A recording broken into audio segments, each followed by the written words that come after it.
नमस्कार दोस्तों, आपका स्वागत है। आज हम बहुत ही ज़्यादा अहम विषय पर बात करने वाले हैं कि इंसान की आत्मा का जो प्रारब्ध होता है वो किस तरीके से तैयार होता है। यहाँ पर मैं इंसान के प्रारब्ध की बात नहीं कर रहा दोस्तों, इंसान के आत्मा का ही एक प्रारब्ध होता है और उसका जो सफ़र है, इसमें एक इंसान जो है, मतलब एक जो जन्म जिस तरीके से हम सोचते हैं वो बस उसका एक छोटा सा हिस्सा है। लेकिन अगर हम आत्मा के प्रारब्ध की बात करें तो वो कैसे निर्माण होता है, उसके सामने किस तरीके से चीज़ें आ सकती है, इन सारी चीज़ों का आज हम इस वीडियो में जानने की कोशिश करेंगे।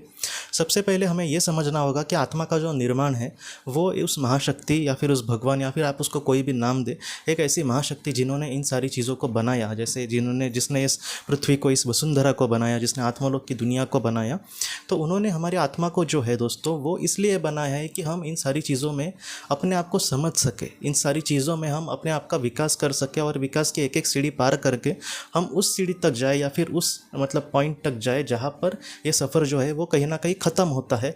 आत्मा का जो सीखने का जो सब पहला पड़ाव है वो यही है कि जहाँ पर उस आत्मा का निर्माण हुआ है वहाँ से वो मोक्ष की तरफ बढ़े, ये सबसे पहली सीढ़ी होती है।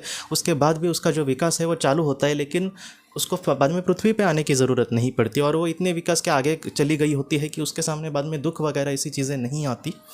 तो सबसे पहले जैसे हमने 7 लोक की बात की है, जो पहले 3 लोक है उसको नरक कहा जाता है, जो बहुत ही निचले स्तर की आत्माएं वहाँ पर रहती है, अपने कर्म की वजह से ही वो वहाँ पर रहती है। बाद में चौथा जो लोक है वो बहुत ही अच्छा भी नहीं है और बहुत ही बुरा भी नहीं है। आत्मा की जो शुरुआत है उसके सफ़र की वो वहाँ पर होती है।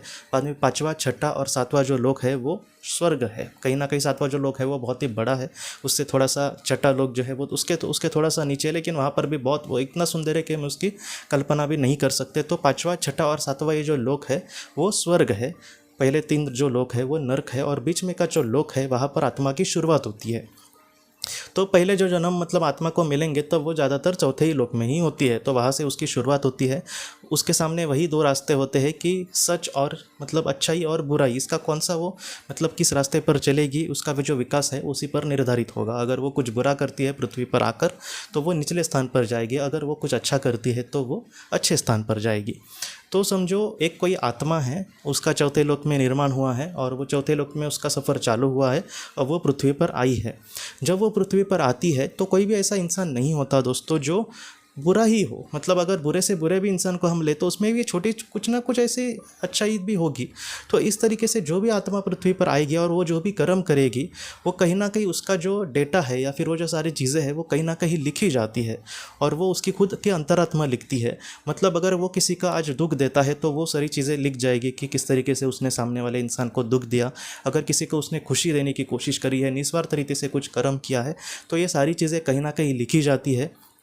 और उसके साथ भी कौन कुछ करता है तो ये भी सारी चीज़ों का एक लेखा जोखा होता है।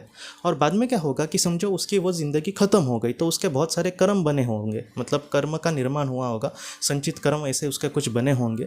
तो ऐसे वक्त में वो सारे बुरे ही कर्म नहीं होते, कुछ अच्छे भी होंगे और बुरे भी होंगे। जैसा इंसान होगा, मैंने जैसे अभी बात की कि अगर बुरे से बुरे भी इंसान को हम ले तो उसमें भी कुछ ना कुछ छोटी सी कुछ अच्छाई होती ही है। तो ये सारी चीज़ें लिखी जाएंगी। तो बाद में ये एक जन्म उसका हो गया, अभी फिर से जन्म। तो ऐसे वक्त में क्या होता है कि जो उसने पहले जन्म में जो भी समझो बुरा किया है, तो इन सारी चीज़ों से जो भी आत्मा होती है ज़्यादातर वो उसने जो भी बुरा किया है उस कर्म फल से वो जितना हो सके जल्दी से जल्दी छूटने की कोशिश करती है।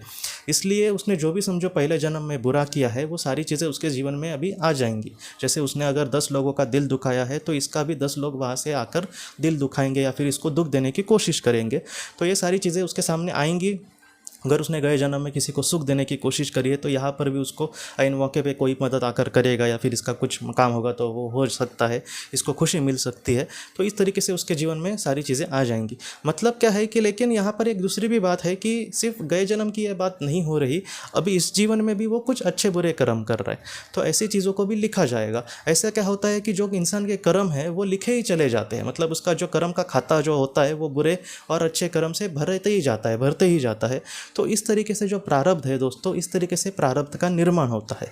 जब और भी उसने समझो 10 जन्म लिए हैं तो उसका बहुत बड़ा एक डेटा तैयार हो गया है कर्म का, अब वो आत्मलोक में चला गया है, तब वो आत्मा और उसकी मार्गदर्शक आत्मा इन सारी चीज़ों को डिसाइड करती है कि अब उसको क्या करना महत्वपूर्ण है।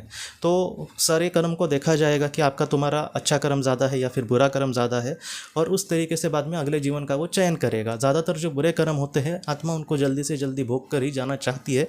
इसलिए आपको भी पता होगा कि जो अच्छे लोग होते हैं उनके सामने कभी कभी बहुत ज़्यादा दुख आ सकता है।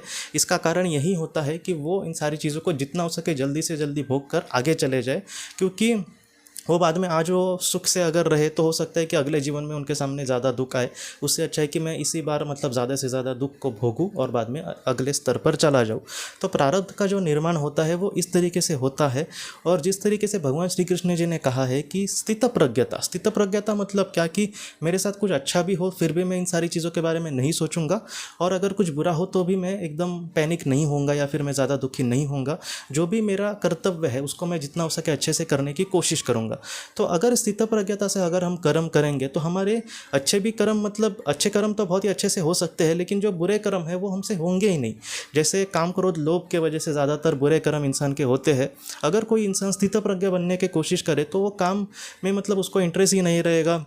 लोभ के बारे में वो ये सोचेगा कि मैं आज ज़्यादा धन मतलब जमा कर सकता हूँ, लेकिन कल तो फिर से दुख आना है या फिर इसका पाप लगना है, इसलिए वो लोभ में भी नहीं फंसेगा। वो क्रोध पे किसी पर नहीं करेगा।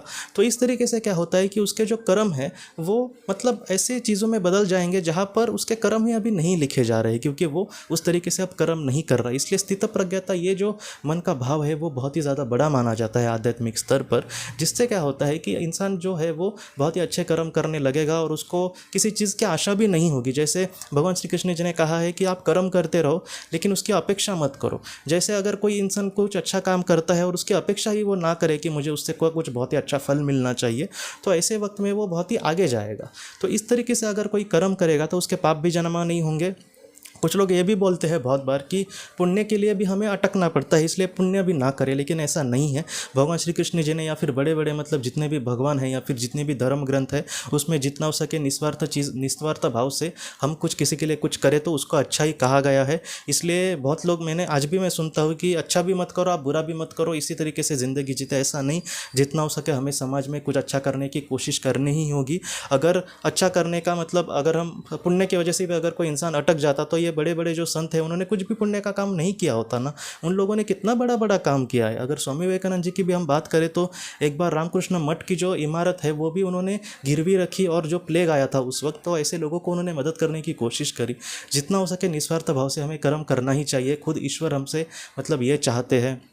तो इस तरीके से है दोस्तों, जितना हो सके हम इस तरीके से मतलब स्थितप्रज्ञता से अगर हम निस्वार्थ भाव से कुछ करने की कोशिश करेंगे तो हमारा जो प्रारब्ध है वो बहुत ही अच्छे से बन जाएगा और हमारे सामने वो सारी चीज़ें आ जाएंगी।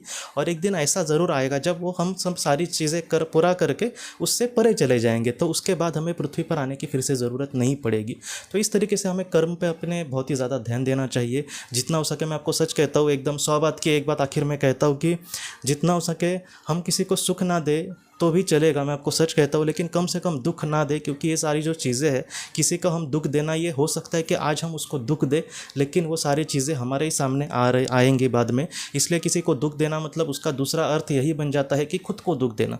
इसलिए जितना हो सके हम अच्छी चीज़ों से मतलब अच्छी चीज़ों में जाए और बुरी चीज़ों से जितना हो सके परहेज़ करें, उसका त्याग करें और अच्छी चीज़ों में अपना ध्यान देने की कोशिश करें। और मतलब जिनको कुछ भी नहीं हो रहा उनके लिए मैं कह रहा हूँ कि कम से कम आप दुख ना दे।